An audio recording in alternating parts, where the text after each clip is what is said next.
Thanks for joining us for this Bookseller webinar on the global influence of the Arabian Nights, supported by the Sheikh Zayed Book Award. I'm Tom Tivnan, Managing Editor of the Bookseller.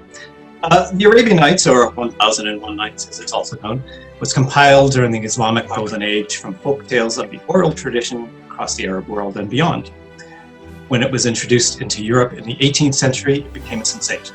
Yasmine, since you're trying the Arabian Nights, would you like to just kind of go through the story itself, the story within the stories itself, some of the themes that are explored? The collection is very diverse. It's all about the power of stories, the kind of magical properties of language. And together they form a picture of strangeness, wonder and amazement are recurring themes.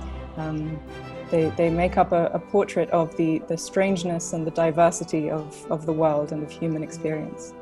And Richard, could you just kind of go through how it came from the Arabic tradition and brought into Europe? Obviously, French translation was probably one of the first. Yes, well, the first translation is from the beginning of the 18th century, made by Antoine Galland, a French Orientalist.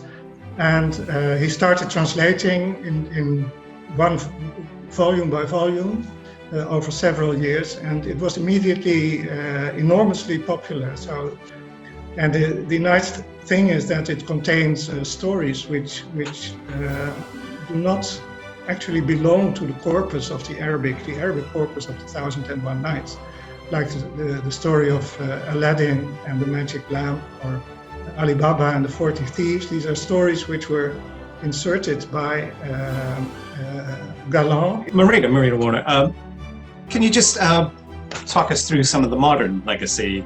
And this idea of an intrinsic, dramatic narrative with many voices, as I say, lent itself very powerfully and very quickly in the European tradition to the stage, and from the stage to films. The idea of entertainment, which is in the title, was part of the 18th century and then a 19th century fascination with inquiry and curiosity.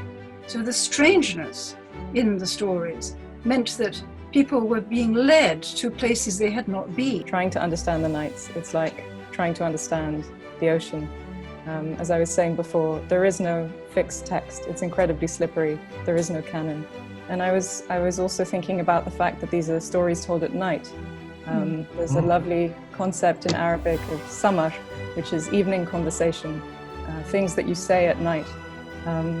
So I wanted to see if I could create a night language or find some form to reflect the fact that this is a night work. And the fact that these stories take place where dreams should be. They have a quality that's somehow distinct from the life of the day. One of the arguments of my work is that in fact the 1001 Nights has had a very crucial, essential, systematic influence in the formation of Western literature. This is the reason why I would say that the interest in the night, the significance of the Nights for Western literary tradition is not just Orientalism or exoticism. It's in fact deeply interwoven with the texture of Western modern literature. It's in the capillaries of Western literature. And because of this structural, technical, aesthetic influence on the literary thinking and the literary methods of Western authors. And the other respect in which the structures of the Nights leak out into what we think of as the essential modernity is that the power of dreams to reveal what is happening or to make something happen. That runs throughout the stories of the Nights, and some of the most beautiful stories in which the world dreamed and glimpsed in the night actually becomes has a prophetic effect on what happens later.